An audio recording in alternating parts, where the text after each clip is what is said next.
Merci beaucoup. Donc, oui, donc aujourd'hui, je vais vous parler des traitements combinés à base de dérivés d'artémisinine. Et en anglais, c'est Artemisinin Combined Treatments. C'est pour ça qu'on lit à peu près partout que l'on parle des ACT. Et les ACT, c'est en fait pour Artemisinin Combined Treatments. Et ça comprend toutes les thérapies, les bithérapies qui contiennent des dérivés de l'artémisinine. Donc avant de vous parler des dérivés d'artémisinine, je voulais vous parler un petit peu du contexte de chimiorésistance parce que on va arriver ainsi à vous expliquer pourquoi on doit utiliser ces bithérapies, quel est le rationnel pour utiliser ces bithérapies. Et en fait, l'histoire commence par la résistance à la chloroquine. Définitivement, qu'est-ce qu'on voit au niveau de l'historique? Dans les années 60, nous avons donc une situation avec donc une distribution du paludisme qui est à peu près celle que nous avons aujourd'hui, et nous avons déjà en 1960 des rapports de chloroquinorésistance en Amérique du Sud et en Asie du Sud-Est. Et donc, cette chloroquinorésistance, dans les années 1970, va évoluer. Vous voyez qu'en Amérique du Sud, elle commence à s'étendre. Il y a des spots de chloroquinorésistance qui s'étendent, y compris donc en Asie, sur le continent asiatique. Et puis, en 1980, nous avons une atteinte de chloroquinorésistance qui arrive, et qui est arrivée également à Madagascar, qui est restée très légère sur Madagascar et qui s'est développée de manière assez intense à partir de l'Afrique de l'Est pour arriver dans les années 90 à ce qu'on ait une résistance, chloroquinorésistance généralisée au niveau de tous les pays concernés par le paludisme. Alors en addition de cette chloroquinorésistance, nous voyons apparaître dans les années 80 de la quininorésistance, c'est-à-dire de la résistance à la quinine, qui est le médicament qui est employé pour le traitement du paludisme grave. Et donc là, cette apparition de quininorésistance a inquiété énormément l'OMS et les médecins, parce qu'ils ne disposaient plus à l'époque de traitements véritablement efficaces pour lutter contre le paludisme. Et donc, il a fallu attendre les années 86 pour voir apparaître d'autres médicaments comme l'allofantrine, le Lariam, le Lariam qui a été donc utilisé en Asie pour le traitement des paludismes graves. Et puis donc, nous avons actuellement, dans les années 2000, un contexte à peu près comme celui-ci, avec des multirésistances qui sont causées par l'apparition de nouveaux médicaments, la distribution de nouveaux antipaludiques, contre lequel le parasite va réagir très rapidement, et ce qui crée en fait une désorganisation totale dans les décisions qui doivent être prises pour contrôler le paludisme dans toutes les régions concernées. Donc pour bien comprendre la problématique de la chloroquinorésistance, il faut partir de ce schéma. Ce schéma représente ici donc le nombre de parasites totaux que l'on pourrait trouver dans la circulation sanguine. Et ici, cette ligne représente la limite de détection des diagnostics dont on dispose actuellement. Donc vous voyez qu'en dessous de la limite de détection, c'est-à-dire lorsqu'un diagnostic contre le paludisme est négatif, vous avez quand même un fort risque de trouver des parasites puisque vous avez encore potentiellement 10 puissance 8 hématies infectées. Donc, cette problématique de diagnostic explique en partie la résistance. Parce que, imaginez donc un traitement efficace. Là, en bleu, je représente un traitement efficace. Par exemple, une souche chloroquinosensible traitée à la chloroquine. Donc, en une dizaine de jours, vous avez une disparition totale des parasites. Et que vous observez donc visuellement au microscope, lorsqu'on utilise la microscopie, que vous observez visuellement en 4 jours. C'est-à-dire que vous avez une parasitémie qui disparaît après 4 jours de traitement. Mais potentiellement, elle disparaît uniquement au bout de 10 jours de la circulation sanguine, donc du corps. Ce qui fait que lorsque vous êtes en dessous de votre seuil de détection, que vous ne voyez plus du tout de parasites, c'est là que tout se passe. C'est que vous risquez d'avoir des souches de parasites qui vont être quasiment traitées, et puis le traitement terminé, eh bien, vous avez des clones parasitaires, vous avez quelques parasites qui vont émerger, qui vont devenir résistants, et puis qui vont monter petit à petit, puis passer la limite de détection parasitologique, et à ce moment-là, vous pourrez retrouver des parasites et des symptômes après plusieurs dizaines de jours. Et puis cette résistance, elle va, que l'on appelle de type R1, elle va continuer à se rapprocher, elle va devenir de plus en plus le parasite va devenir de plus en plus résistant, et puis on va finir par arriver à des résistances, à des réémergences de parasites après 2 semaines, jusqu'à arriver à des résistances de type 2, c'est-à-dire là où le parasite ne va plus disparaître du seuil de détection, et puis on va arriver aux résistances fortes de type 3, donc qui sont non seulement le parasite ne va pas diminuer mais va augmenter, l'effet du médicament va potentialiser le développement du parasite, plus la potentialisation des symptômes. Donc voilà un petit peu comment on peut rendre comment une souche acquiert une résistance aux différents traitements. Donc ça c'est le premier problème. Le deuxième problème au niveau de la résistance, c'est le problème des gamétocytes. Vous savez que le plasmodium, la phase asexuée au niveau du plasmodium va causer la maladie.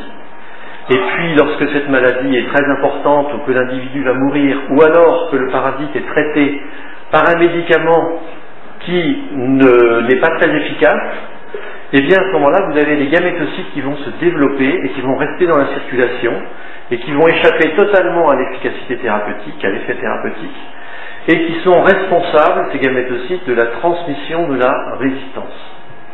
Et cette transmission de résistance, elle est expliquée ici par le schéma de la perte d'efficacité de la méfloquine dans une région donnée, qui a été étudiée dans les années 90. Donc vous avez ici le pourcentage de traitement efficace, et puis vous avez ici les différentes années dans lesquelles l'étude a été conduite, et vous avez sur cette barre-là le nombre de gamétocytes mesurés de manière hebdomadaire chez les patients, les individus traités. Qu'est-ce que vous voyez? Vous voyez donc un médicament efficace au départ, en 1990, il venait d'être introduit, 95% d'efficacité, donc 95% des sujets traités. Et qu'est-ce que vous voyez? Vous voyez déjà en 91, dans la période de juillet à décembre, l'efficacité descend à 80% de sujets traités. Et puis en 92, elle va descendre à 70%. Et en 93, vous atteignez 62% de sujets traités. Donc vous avez un échec thérapeutique d'à peu près 35%. Mais cet échec thérapeutique ne se traduit pas simplement par une recrudescence des fièvres, mais il se traduit par une augmentation du nombre de porteurs de gamétocytes. Et plus vous avez de résistance, plus ces gamétocytes sont porteurs de gènes de résistance du parasite. D'où l'importance de s'intéresser, lors des futurs traitements antipaludiques, de s'intéresser à l'effet gamétocytocide de ces traitements. Là, c'est un autre exemple pour vous montrer quel est l'effet des différents médicaments sur la production de gamétocytes. Et vous voyez que même lorsque le médicament est efficace, en rouge, donc ici la chloroquine, ici la quinine, ici la méfloquine et la naloxantrine et les dérivés de l'artémisinine, donc lorsque le médicament est efficace, vous avez quand même une production de gamétocytes, mais cette production est largement augmentée lorsque le médicament n'est pas efficace. Et pour certains médicaments comme la quinine, une inefficacité à la quinine se traduit par une production énorme de gamétocytes, ces gamétocytes portant le gène de résistance. Donc je tenais un petit peu à insister là-dessus parce que ça fait partie des facteurs clés de réussite pour les antipaludiques. Quels sont ces facteurs clés? Il y en a 3. Il y en a 3. Le premier, bien entendu, c'est la rapidité d'action antiparasitaire. Il faut qu'un antipaludique agisse très vite. Je vous montrerai pourquoi tout à l'heure.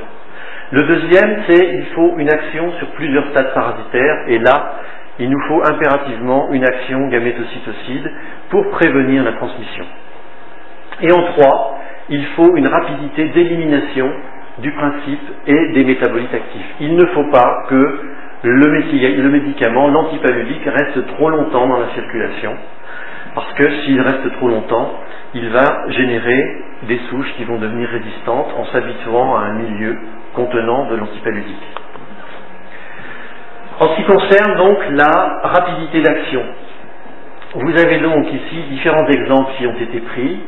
Vous avez donc la chloroquine Si je prends toujours le diagramme précédent que je vous ai montré précédemment pour expliquer la chloroquinorésistance, avec une détection limite à un peu plus de 10 puissance 8 parasites infectés.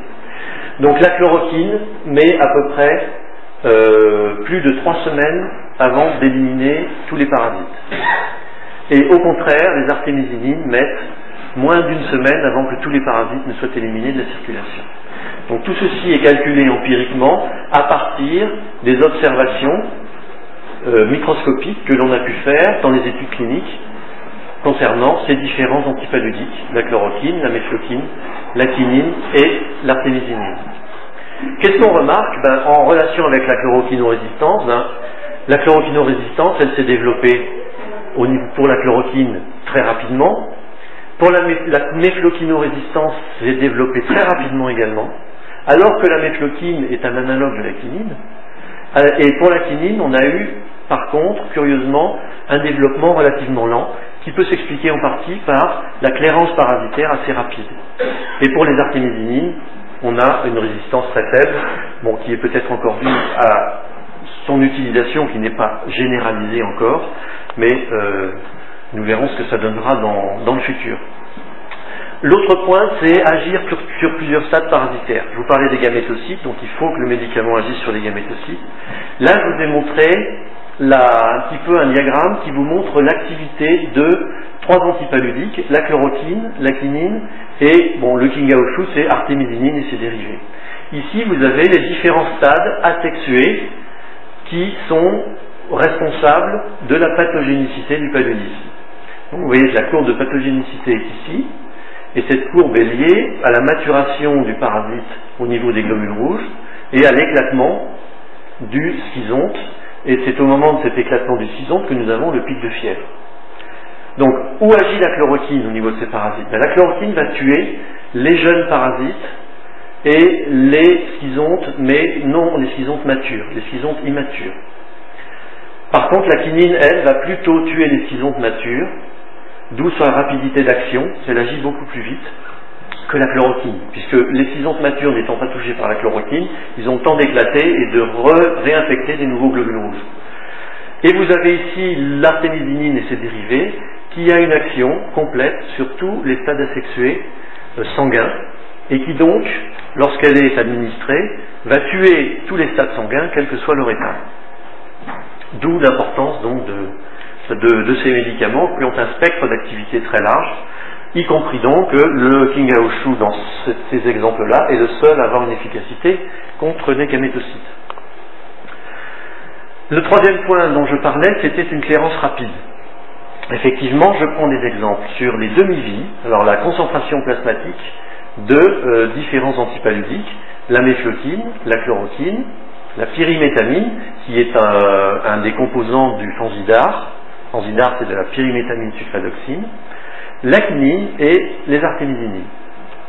Qu'est-ce qu'on remarque? On remarque que les médicaments qui ont généré très rapidement une résistance ont une demi-vie très longue. Mais ce sont également des médicaments qui ont été utilisés en prophylaxie, parce que justement ils ont une demi-vie très longue. Donc, la demi-vie, c'est très bien parce qu'on peut avoir une action prolongée, mais ça peut être aussi néfaste parce qu'on peut développer des résistances. Et c'est important pour comprendre le mécanisme des bithérapies. Et puis vous avez donc la quinine et l'artémisinine qui ont une demi-vie très rapide, qui ont une clairance plasmatique qui est relativement rapide, avec les artémisinines qui sortent du lot parce qu'ils ont une demi-vie d'à peu près 6 heures dans le plasma. Donc c'est pourquoi, d'après ces 3 éléments, facteurs clés de développement des nouveaux antipaludiques, actuellement, dans ce qui existe, je ne parle pas de ce qui va peut-être exister, mais dans ce qui existe actuellement, les dérivés de l'artémisinine sont les stars. Pourquoi? Parce qu'ils agissent sur tous les stades sanguins sexués et asexués du parasite. Deuxièmement, ils agissent très rapidement, c'est un petit peu comme une grenade que l'on mettrait chez l'ennemi. On balance une grenade chez l'ennemi et on explose en fait toute la structure de l'organisation chez l'ennemi. Alors, mais parce que c'est en la fois un avantage et un inconvénient, ils ont une demi-vie très courte. Donc pourquoi c'est un avantage? Parce que on va éviter d'avoir des résidus de dérivés d'artémisinine dans la circulation qui pourraient générer des résistances assez rapidement, mais l'inconvénient c'est le schéma thérapeutique d'administration, et c'est pourquoi il est quasiment impossible de considérer pouvoir traiter tous les cas de paludisme en utilisant uniquement l'artémisinine ou les dérivés de l'artémisinine. L'utilisation seule n'est pas recommandée, tout simplement parce que la demi-vie plasmatique est beaucoup trop courte. Et il vous faudrait un traitement très long pour arriver à éliminer tous les parasites. Et c'est pourquoi l'OMS a développé l'idée des bithérapies. L'idée des bithérapies, c'est d'associer, je ne sais pas si je peux repasser en arrière, s'il te plaît. C'est là? Non. C'est où? Voilà. Hop. C'est d'associer donc un antipaludique, un dérivé des artémisinines, qui a une demi-vie très très courte et qui agit comme une grenade au niveau des ennemis, au niveau de l'ennemi, et puis d'y associer un médicament qui a une demi-vie beaucoup plus longue et qui lui va agir un peu comme une mitrailleuse lourde après la grenade, c'est-à-dire qu'il va vous fusiller tous les ennemis qui restent embusqués et que vous essayez de déloger et que vous n'arriverez pas à déloger avec les artémisinines parce qu'on ne peut pas balancer toutes nos grenades, ça détruirait le paysage, c'est pas possible. Donc il faut penser à la mitrailleuse lourde. Donc considérons que les bithérapies, c'est un médicament avec une action très rapide, une élimination très rapide, et associé à un autre médicament avec une vie plasmatique relativement longue qui vous permet d'éradiquer les parasites. Je passe, je l'ai pas là, ça, hop, voilà. Donc, les nouveaux antipaludiques, oh là là là là, c'est pas pratique ça. Nouveaux antipaludiques associés, voilà. Donc, quelles sont les thérapies qui existent maintenant, actuellement, soit sur le marché, soit en utilisant des médicaments qui existent sur le marché. Donc il y a des associations libres, comme l'artésunate mefloquine, donc c'est l'artéquine. Bon, j'ai cité quelques noms, mais il y en a d'autres, il y en a d'autres qui existent, parce qu'il y a tout un commerce qui marche autour des bithérapies, qui intéresse l'Inde, l'Asie, l'Europe, les États-Unis. Donc il y a un petit peu tout le monde qui est là-dessus, et on a énormément de bithérapies qui se sont développées en association libre. Donc c'est l'artésunate mefloquine, l'artésunate amodiaquine, ou Arsucam, développé par Sanofi, l'artésunate sulfadoxine pyrimétamine, l'artésunate Fansidar, l'artésunate pyronaridine, développé par l'OMS, je ne sais pas où elle en est, c'est en phase, je crois qu'elle était en phase 2 ou 3, au moment où je l'ai perdu de vue, et puis l'artésunate atovacone proguanil étant des vieilles molécules qui répondent un petit peu aux critères que je vous ai énoncés tout à l'heure pour le second antipaludique. Et puis, les associations libres, qu'est-ce qu'elles ont? Elles ont un petit problème, c'est qu'elles ne sont pas très faciles d'administration, et ces bithérapies séparées entraînent souvent des problèmes d'observance, et il n'est pas très facile de faire respecter les schémas thérapeutiques. Parce que vous avez 2 comprimés à prendre à des moments différents, c'est pas très pratique. Et pour simplifier le schéma d'administration thérapeutique et pour améliorer en fait l'observance et bien s'assurer que les gens prennent leur traitement complet, il est proposé de plus en plus des associations fixes, c'est-à-dire des associations qui se présentent sous la forme d'un seul comprimé qui comprend les 2 principes actifs. Soit par exemple, ici vous avez un dérivé de l'artémisinine qui est l'artéméter, qui est associé à un autre antipaludique qui est la luméfantrine, et qui est donc le coartem, Riamet coartem. Et puis vous avez la chlorproguanildapsone, qui est un autre antipaludique associé à l'artésunate, c'est le labdap. Vous avez la dihydroartémisinine pipérakine, qui est l'artéquine, qui est développée également. Et puis, donc, il y a deux formulations fixes dont je vais vous parler, puisque c'est celles que nous développons actuellement. C'est l'artésunate amodiaquine et l'artésunate mefloquine.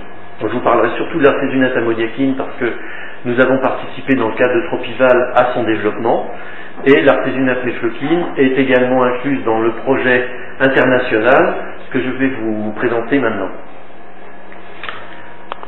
Donc le FACT tient pour Fixed Dose Artesunate Based Combination for the Treatment of Uncomplicated Malaria. C'est un projet qui a été initié par la Fondation Drug for Infectious Disease Initiative, qui est une fondation suisse basée à Genève et qui est, je dirais, qui a été créée initialement par Médecins sans frontières. Donc ce projet FACT est en fait un partenariat public nord-sud. Uniquement au départ uniquement des partenaires du secteur public sont concernés. Donc vous avez les partenaires du Sud, comme le Brésil, le Burkina Faso, la Malaisie, la Thaïlande, et des partenaires du Nord, comme Tropival à Bordeaux et Oxford en Grande-Bretagne. Ce projet est coordonné par Médecins sans frontières et l'OMS-TDR, donc Tropical Disease Research Programme, et son financement est fait par DNDi, donc MSF, TDR, OMS, et Pharmanguinos qui est, je dirais, la seule industrie pharmaceutique publique qui existe au monde, je crois, et qui est installée au Brésil. Le ministère brésilien a décidé de créer son industrie pharmaceutique. Et nous travaillons avec eux sur la mise en place des combinaisons thérapeutiques. Et donc aussi, également, il y a une contribution de chaque partenaire, lorsque chaque partenaire peut bien entendu participer financièrement. Eh bien, le plan de développement qui était entrepris, c'était un développement pharmaceutique de deux combinaisons fixes, c'est l'artésunate amodiaquine et l'artésunate mefloquine. Donc, quel était l'objectif, puisque ce sont des médicaments qui sont déjà connus, qui sont déjà utilisés. L'objectif, c'était de développer des méthodes analytiques qui permettaient de mesurer les deux en même temps, ce qui n'est pas si simple. Faire ensuite les études non cliniques qui étaient liées à l'association thérapeutique de deux principes actifs, parce que lorsque vous associez deux principes actifs, vous devez refaire un développement pharmaceutique. Les agences réglementaires vous imposent de refaire un développement pharmaceutique, alors que bizarrement, lorsque vous utilisez des cothérapies avec deux médicaments, deux comprimés séparés, eh bien les agences réglementaires sont beaucoup plus souples. Bon, pour quelles raisons? Bon, il y a différence, ça pourrait tout à fait être discuté. Pardon. Ensuite, de réaliser des études cliniques avec ces bithérapies, et puis ensuite de travailler sur le management, la coordination, et puis le dossier, surtout le dossier d'enregistrement. Donc, les interactions, je vous présente ici les différentes interactions, donc avec un projet coordonné au niveau de DNDi, et avec MSF et l'OMS, pour guider les différentes phases de développement concernant les deux médicaments. Alors, à Bordeaux, on s'est surtout concentré sur le développement pharmaceutique de l'artésunate amodiaquine, et le Brésil s'est concentré sur la mise au point de l'artésunate mefloquine, et s'est occupé également de toute la tox animale. Ensuite, l'université de Malaisie, Sains Malaysia, s'occupait de transfert et de l'analyse également de toutes les méthodes analytiques et de la pharmacocinétique humaine chez l'animal, ainsi que de la phase 1, reliée à ces deux antipaludiques, à ces deux bithérapies. Ensuite, l'essai clinique est actuellement conduit au Burkina Faso pour l'artésunate amodiaquine et à l'université de Maydol pour l'artésunate mefloquine. Tout ceci étant coordonné par Oxford et l'OMS, Oxford s'occupant de travailler sur des études de pharmacocinétique en liaison avec les essais cliniques et de travailler sur les études moléculaires liées à l'émergence possible de résistance par l'administration de ces bithérapies. Donc vous voyez, c'est un partenariat uniquement public. Donc en ce qui concerne notre Tropival, donc pour vous donner un exemple, puisque nous n'avions pas toutes les compétences des compétences du secteur privé, donc il a fallu créer un partenariat public-privé autour de la ville de Bordeaux, qui avait la chance de disposer à la fois de laboratoires universitaires qui nous ont permis de faire la galénique de la formulation, c'est-à-dire de trouver la bonne formulation, et ensuite cette formulation a été transposée chez des industriels, comme Elite Pharmaceutical, qui est un industriel qui travaille pour l'industrie en général et qui travaille sur l'étude de la validation de formulation. Il est impossible au niveau universitaire de travailler sur une validation de formulation, nous ne sommes pas aux normes, Et pour un médicament, nous devons répondre à des normes pharmaceutiques pour être crédibles et pour réaliser un dossier d'enregistrement. Et d'autre part, nous avions une autre boîte pharmaceutique, comme ISO, qui est une émanation d'ailleurs de l'université, qui nous a fait le développement des méthodes analytiques et également l'étude des métabolites associés à la dégradation des dérivés. Et ensuite, Créapharm, qui est une autre industrie, qui nous a fait le conditionnement clinique pour l'artésunate ammoniaquine et pour l'artésunate néflotine. Donc vous voyez, tout cet ensemble public-privé nous a permis d'aboutir. Et actuellement, en ce qui concerne l'artésunate ammoniaquine, donc l'artésunate néflotine d'abord est en étude clinique en Thaïlande, elle avance très bien, et elle en est à peu près au même niveau que l'artésunate ammoniaquine, qui en est que nous avons réalisé la fabrication et le conditionnement des lots cliniques en Allemagne, chez un industriel allemand. Donc vous voyez, et tout ne se fait pas sur site. Vous avez une délocalisation totale de toutes les activités. Donc ensuite vous avez les études cliniques au Burkina qui sont en cours, qui seront terminées en septembre, les études de stabilité pour enregistrement qui sont en cours, la documentation ensuite qui est en train d'être réalisée et qui devrait normalement être terminée à la fin de l'année, et nous sommes en train de travailler sur un transfert analytique chez un partenaire industriel qui pourrait assurer la fabrication, puisque aucun d'entre nous dans le cadre du réseau n'est capable d'assurer une fabrication. On est obligé de se reposer sur un industriel. Donc les problèmes ensuite, je vous parlerai des problèmes d'approvisionnement de l'artémisinine. C'est donc les besoins qui sont en forte hausse. L'OMS a lancé cette initiative sur les bithérapies, donc en disant ben voilà, les bithérapies marchent, il va falloir les introduire dans les différents pays. Et puis donc le résultat, c'est qu'on a augmenté les besoins en production d'artémisinine et de ses dérivés, donc il faut trouver des solutions.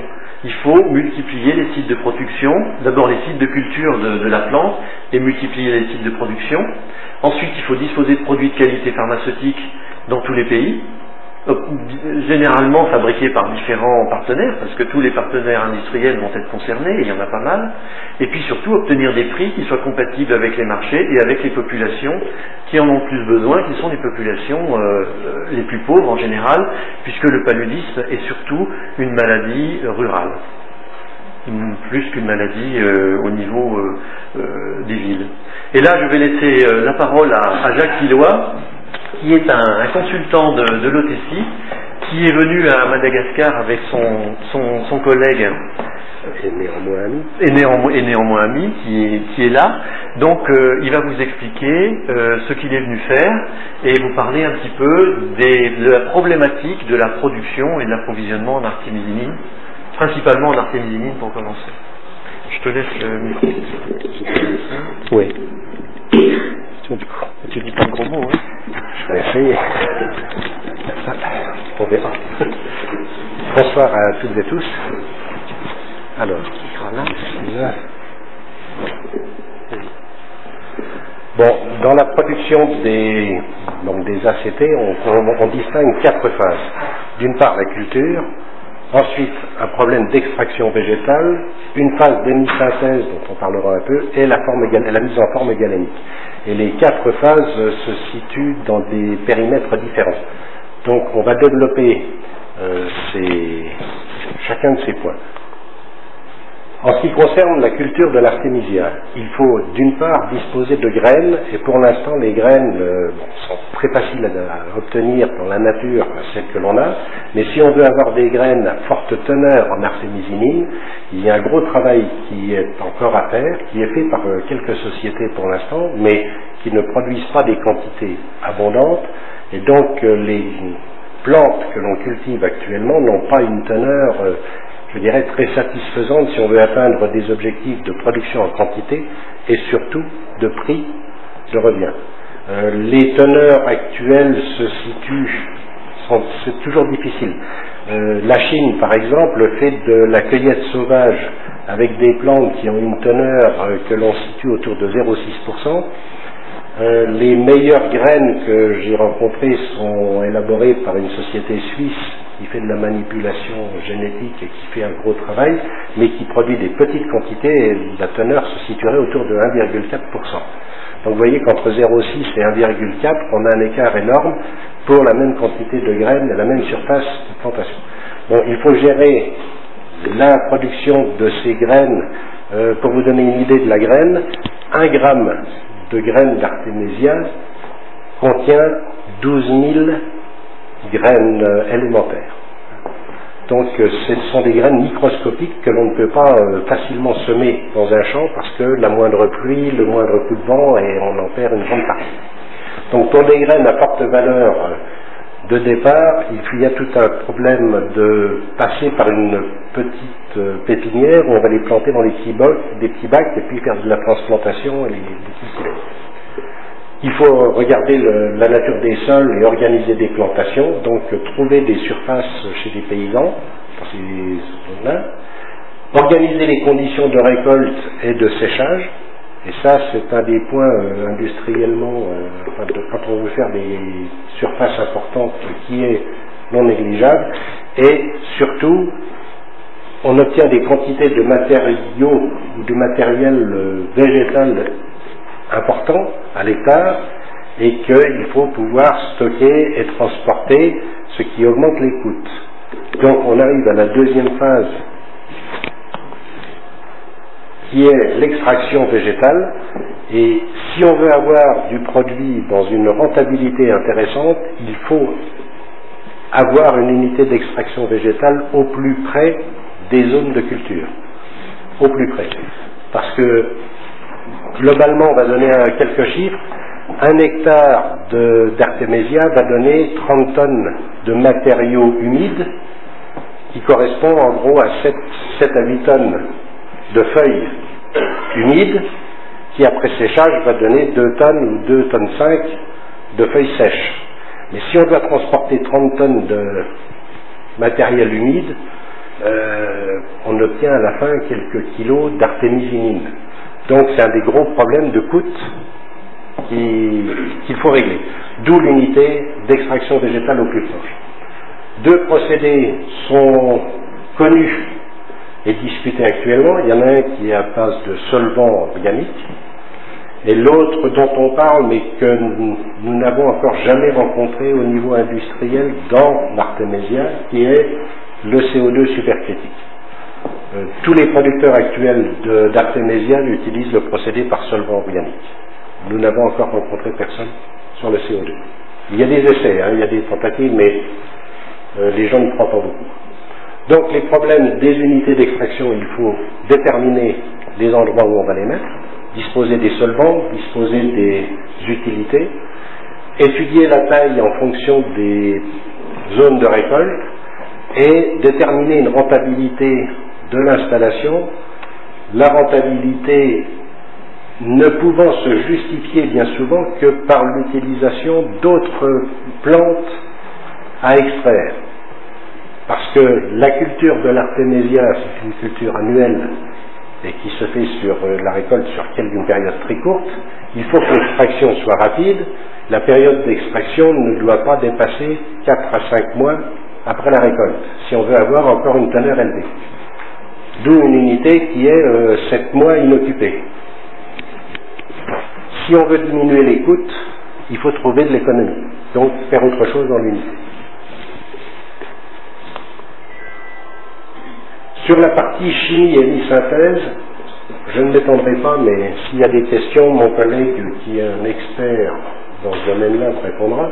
Donc on part de l'artémisinine, qui elle donc est extraite au plus près des zones de récolte. Par contre, on peut faire les phases après chimiques pour obtenir la dihydroartémisinine et les dérivés artésunates ou artéméther ou artééther dans des endroits totalement séparés. D'où une production qui peut être dans les pays des plantations ou totalement ailleurs. Pour l'instant, les vraies sociétés d'hémisynthèse se situent plutôt en Europe, en Inde, en Chine aussi, mais il n'y en a pas sur l'Afrique.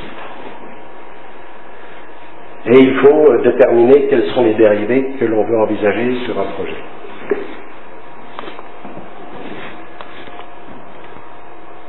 En ce qui concerne la production pharmaceutique, nous étudions actuellement dans les pays que nous visitons, voir les sociétés, les laboratoires pharmaceutiques qui font déjà de la galénique sur des dérivés ou sur des produits antipaludéens ou sur des dérivés déjà de l'artémisinine, pour voir le niveau de qualité aussi, et voir comment on peut les aider, et voir quelles possibilités d'évolution éventuellement sur des dosages fixes à terme sont envisageables ou pas. Alors,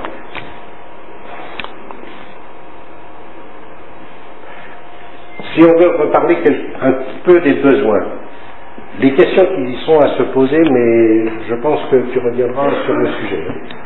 Mais la demande actuellement, on est dans une phase de pénurie, du fait de la forte demande de l'OMS l'année dernière, qui s'est exprimée au mois d'avril 2004, juste après la période de plantation de l'artémisia. Donc les gens avaient planté en fonction de besoins connus. Tout d'un coup, la demande a explosé, carrément. L'OMS a dit c'est le traitement de référence, il faut foncer, et il n'y avait pas de plantation. Donc depuis 2004, on court après de l'artémisia. La vraie question, c'est tout le monde dit il en faut, mais est-ce que la demande est réelle ou elle est surestimée? Et c'est un des points actuels qui inquiète les producteurs potentiels d'artémisia, en se disant on nous parle de 300 millions de traitements, c'est irréaliste. Est-ce qu'on se situera plutôt autour de 150 millions? Est-ce qu'on doit planter pour traiter 150 millions de cas, ou qu'est-ce qui se passe? Et je prendrai une référence d'un des producteurs vietnamiens que j'avais rencontré, qui m'avait dit, vous comprenez, quand un paysan plante du riz, si on ne lui achète pas son riz, il mange son riz et il vit. S'il plante de l'artémisia et qu'on ne lui achète pas son artémisia, et ça, c'est un des gros problèmes, parce qu'il faut arriver à convaincre les paysans de planter des quantités suffisantes, mais non en excès. Quel sera l'impact des prix sur les besoins? Actuellement, les traitements ACT coûtent cher, on n'en mettra peut-être pas beaucoup. Si les prix globaux diminuent, il y aura effectivement plus de demandes. Donc là aussi, quels seront les besoins réels? Il faut voir aussi l'évolution des préconisations dans les pays. Pays par pays, il y a des pays qui sont très réticents encore aux ACT pour des raisons diverses et variées. Certains, parce qu'ils ont une industrie locale qui produit d'autres produits et qui ne tiennent pas à préconiser trop vite. Et il y a le problème des financements par les organismes genre Banque mondiale ou autres qui ne sont pas toujours simples à mettre en place. L'offre actuelle sur l'artémisinine et je dirais plus l'artémisinine et dérivés directs. Les producteurs actuels, la Chine, gros producteur, c'est là où le produit est originaire, le Vietnam qui se développe bien, et en Afrique, des projets existent dans l'Afrique de l'Est, Kenya, Tanzanie, Ouganda, quelques-uns des tentatives, enfin des essais un peu à Madagascar, et des possibilités, on a vu aussi quelques endroits où il y a des amorces de projets. Mais le projet le plus avancé, à notre avis, c'est Tanzanie-Kenya. Donc, au niveau de l'offre, des problèmes de qualité à régler aussi, parce que il faut arriver à obtenir des DMF pour ces gens-là. Le tout n'est pas de produire de la matière première, il faudra que la matière première soit vraiment agréée pour pouvoir passer dans les grands laboratoires qui font actuellement les dérivés des ACT. Donc il y aura un problème de qualité pharmaceutique à atteindre. Les risques, on en a vu un petit peu au-dessus. Non, ça t'est vu. Tout va bien. Voilà, je voudrais juste ajouter sur le rôle de l'OTCI. Donc l'OTCI, nous sommes deux représentants ici, nous faisons partie d'une association de seniors experts, ça veut dire que nous sommes des retraités actifs, bénévoles, et que nous avons été associés à un projet qui a été déclenché par AEDES voulant dire Association Européenne de Développement de la Santé, qui est une émanation de MSF Belgique et France,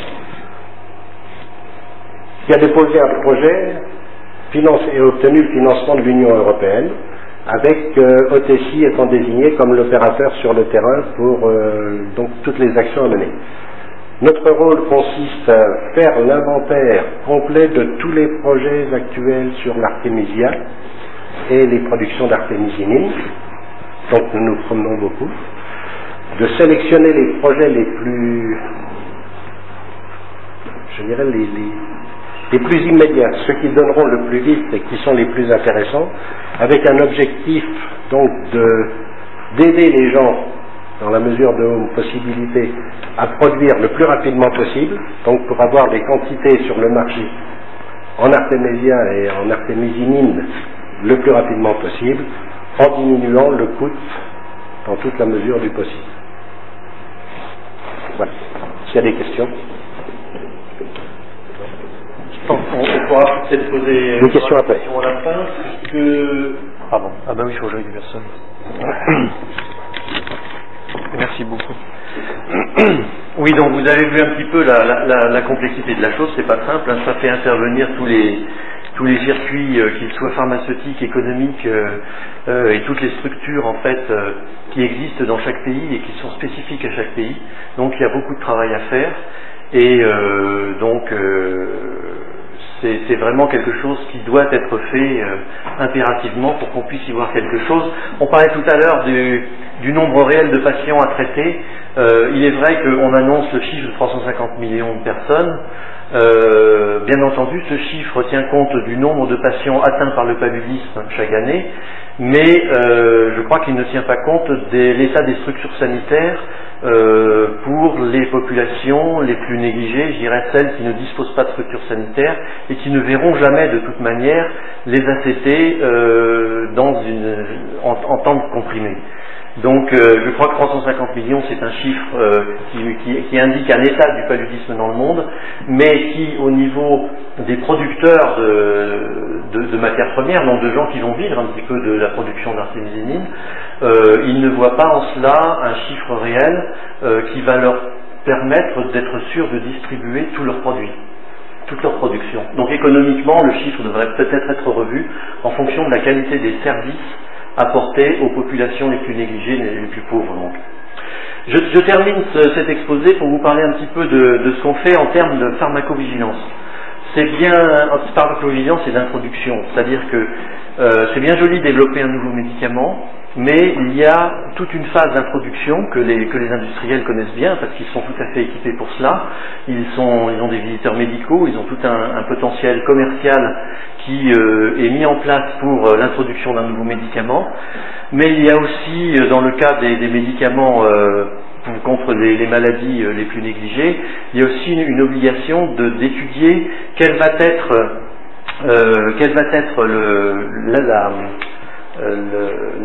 la réaction des patients face à un nouvel antipaludique. Ça, on ne connaît pas trop. On ne sait pas du tout comment ils vont réagir lorsqu'on va leur mettre en place ces ACT, par exemple, et est-ce qu'ils vont véritablement suivre le traitement, est-ce que ça va leur plaire, est-ce qu'il va y avoir une approche favorable à la prise des ACT, au remplacement de thérapies existantes par des ACT. Donc ça c'est un travail que l'on met en place au niveau scientifique. C'est un projet qu'on a soumis au Malaria Multi-Initiative for Malaria, qui est un réseau qui finance des projets pour lutter contre le paludisme, qui est déjà une étude comparative de l'observance des ACT formulation libre versus fixe, qui se fera à la fois au Cameroun et à Madagascar. Donc ça nous permet d'aborder un petit peu la problématique de prise en charge thérapeutique et de s'assurer de la meilleure façon d'aborder un traitement complet, une prise d'un traitement complet. Et puis en deuxième, il y a des étudiants que nous avons mis actuellement à travailler au Cameroun sur la perception des ACT par les agents de santé et la population, à la fois en zone urbaine et en zone rurale, avec pour objectif d'essayer d'identifier des modalités d'introduction auprès des agents de santé, mais également auprès de la population. Et puis enfin, il y a bien entendu toute la problématique de la prise en charge et du suivi thérapeutique. On en parlait tout à l'heure, Luciano, c'est la grosse question, c'est fini, non? La grosse question, c'est de travailler, doit-on travailler impérativement sur l'amélioration de la prise en charge domiciliaire ou doit-on absolument insister sur la prise en charge au dispensaire? Donc ça, c'est toute la problématique d'association du diagnostic biologique rapide avec des traitements antipaludiques. Et la question posée, c'est le diagnostic rapide associé aux ACT coûtera-t-il plus cher que le traitement présomptif, donc donné au niveau domiciliaire par les ACT? Et ça, c'est un projet qui doit se développer avec l'OMS-TDR et puis avec les pays concernés, bien entendu. Je crois qu'on n'a pas encore de réponse à ces questions. Il y a des tentatives qui sont faites. Bon, il y a la tentative de traitement domiciliaire qui est réalisée actuellement à Madagascar, qui doit être bien entendu évaluée. Il y a toute une évaluation à faire. Et puis, il y a aussi toute une évaluation économique qui commence à être faite uniquement au niveau mondial sur véritablement le coût du diagnostic associé au traitement. Et la question, c'est véritablement, si on associe un diagnostic avec un traitement, et donc si on traite uniquement les fièvres associées à un paludisme confirmé, est-ce qu'on réduit suffisamment les coûts d'utilisation des antipaludiques pour justifier le diagnostic? Donc ça, c'est véritablement économique. Et puis bon, à la fin, donc c'est l'établissement d'une pharmacovigilance des ACT au niveau des structures de santé. Donc ça, c'est un projet qui doit devenir véritablement international, qui se fait déjà en collaboration avec le département de pharmacovigilance de notre université, également en collaboration avec l'OMS, et qui commencera déjà par la réalisation de formulaires standardisés pour tous les pays, et l'exploitation systématique des données, qui permettra dans ce formulaire l'exploitation systématique des données sur la tolérance et l'efficacité des ACT.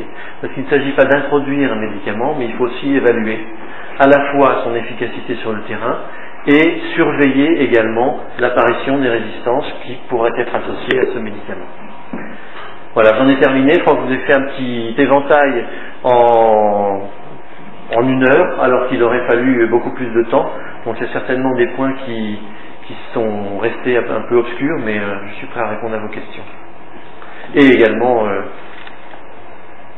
nos collègues de l'OTCI qui sont des retraités de l'industrie pharmaceutique. Donc l'OTCI est composé uniquement de retraités de l'industrie pharmaceutique. Non? Pour la majeure partie. Il y a des économistes aussi. Mais vous avez un fort potentiel en compétences pharmaceutiques, et ce sont des compétences qui sont extrêmement importantes dans tout ce qui concerne le développement, et nous remercions les industriels de s'intéresser à cette problématique.